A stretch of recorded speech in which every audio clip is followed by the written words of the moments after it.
રાજુલા શહેરમાં લુહાર જ્ઞાતિની વાડી ખાતે કોપર પ્લાન્ટના વિરોધમાં જનસભાનું આયોજન કરવામાં આવ્યું હતું અને પધારેલા તમામ મહેમાનોનું પુષ્પગુચ્છ આપી સ્વાગત કરાયું હતું। આ કોપર પ્લાન્ટ કંપની આવી રહી છે, જેના કારણે પર્યાવરણ અને આસપાસના લોકોને ઘણું નુકસાન થઈ શકે તેમ છે, જેને લઈ કંપની સામે ભારે વિરોધ જોવા મળી રહ્યો છે। ત્યારે આજે કોપર પ્લાન્ટ હટાવો સમિતિ દ્વારા એક જાહેર જનસભા યોજી હતી, જેમાં મોટી સંખ્યામાં ખેડૂત ભાઈઓ તેમજ પર્યાવરણ પ્રેમીઓ હાજર રહ્યા હતા। આ સભામાં કોપર કંપની દ્વારા કરાયેલ લોક સુનાવણીમાં લોકોના પ્રશ્ન સાંભળ્યા ન હતા, જેથી ભારે વિરોધ નોંધાયો હતો અને લોક સુનાવણી રદ કરવા અને ફરીથી લોક સુનાવણી કરવા માટે માંગ કરાઈ હતી।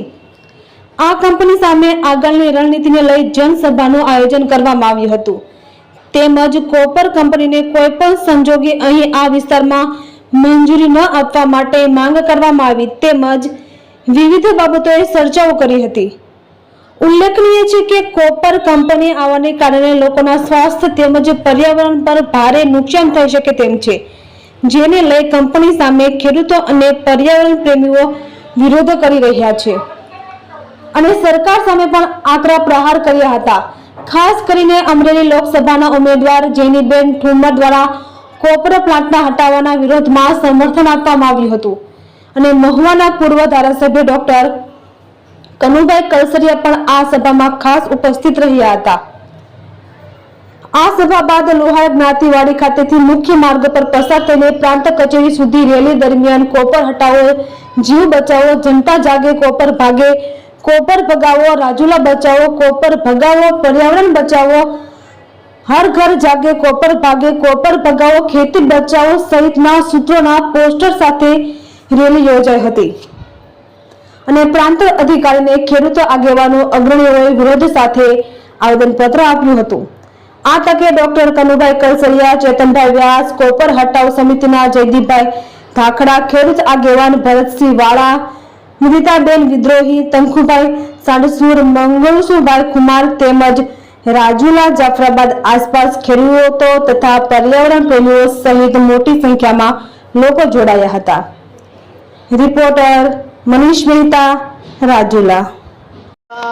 આવડી મોટી એક કંપની 17,000 કરોડ જેટલું મોટું ફંડ નાખવા માંગે છે અહીંયા એક એવા વિસ્તારમાં જ્યાં ચારે બાજુ વાડીઓ છે, ખેતરો છે, ખેતી અને પશુપાલન અને એને લગતા ઉદ્યોગો પર નભનારી પ્રજા છે, ત્યાં એવી જગ્યાએ આવો ઉદ્યોગ નાખવામાં આવે તો આખો વિસ્તાર અને લોકો તો છે જ છે, પણ આખું ગીરનું જે જંગલ છે ને એમાં વન્યજીવો, બીજી બાજુ દરિયો, આટલી બધી મોટી માછીમારી, એટલે માછીમાર આખો સમુદાય છે, વન્ય સૃષ્ટિ છે, જીવસૃષ્ટિ છે, ખેતી છે, વાડીઓ અને બધાને જ જોખમમાં મૂકે એવો મોટો ભયંકર પ્રોજેક્ટ આવી રહ્યો છે।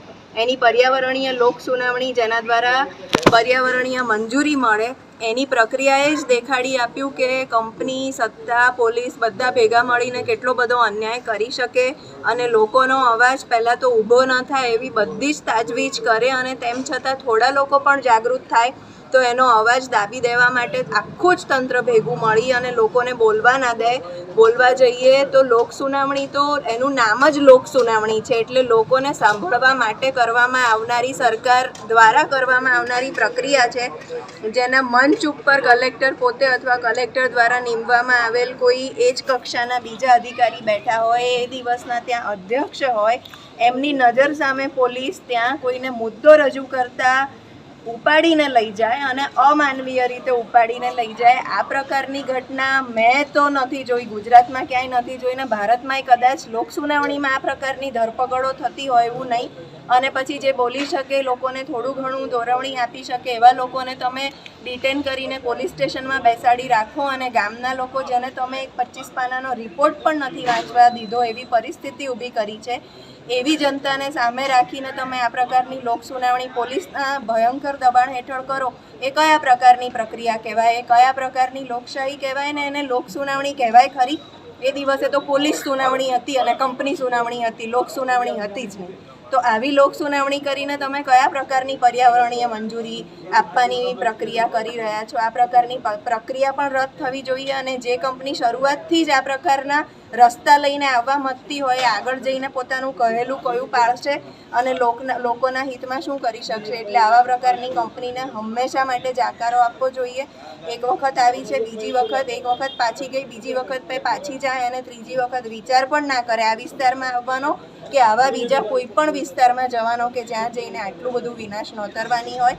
એના દ્વારા આપણો જીડીપી વધવાનો હોય તો પણ આપણે ત્યાં થોડું ધન સંપત્તિ વધવાના હોય, દેશનું કંઈ વધવાનું હોય તો પણ માણસોની સુખાકારી, જળ, જંગલ, જમીન, લોકોનું સ્વાસ્થ્ય, ઢોર ઢાંખર, પશુ પક્ષી એ બધાના જીવનથી ઉપર કોઈ દિવસ ધન, લક્ષ્મી, સંપત્તિ હોઈ ના શકે. એ વાત જેને સમજવી હોય, પહોંચાડવી હોય એને પહોંચાડે કે મનુષ્યનું જીવન એ સૌથી પ્રાથમિક વસ્તુ છે. એટલે એના ઉપરવટ જઈને કોઈ કંપની કંઈ પણ કરવા માંગતી હોય ને એક ઓફરથી જેવો પણ વિકાસ કરવો હોય તો એવો વિકાસ નથી અમને મંજૂર, નથી અહીંની પ્રજાને મંજૂર. આટલી પેઢીઓની પેઢીઓ એ વિકાસ વગર અહીંયા જીવતી રહી છે. આવો વિકાસ કરીને આ છેલ્લી પેઢીને પૂરી નથી અમારે કરી નાખવી. એને અમે વિકાસ માનતા નથી અને એને તમે વિકાસ કહેતા હોય તો એવો વિકાસ અમારે જોઈતો નથી. એટલે આવી કંપની અહીંથી પાછી જાય.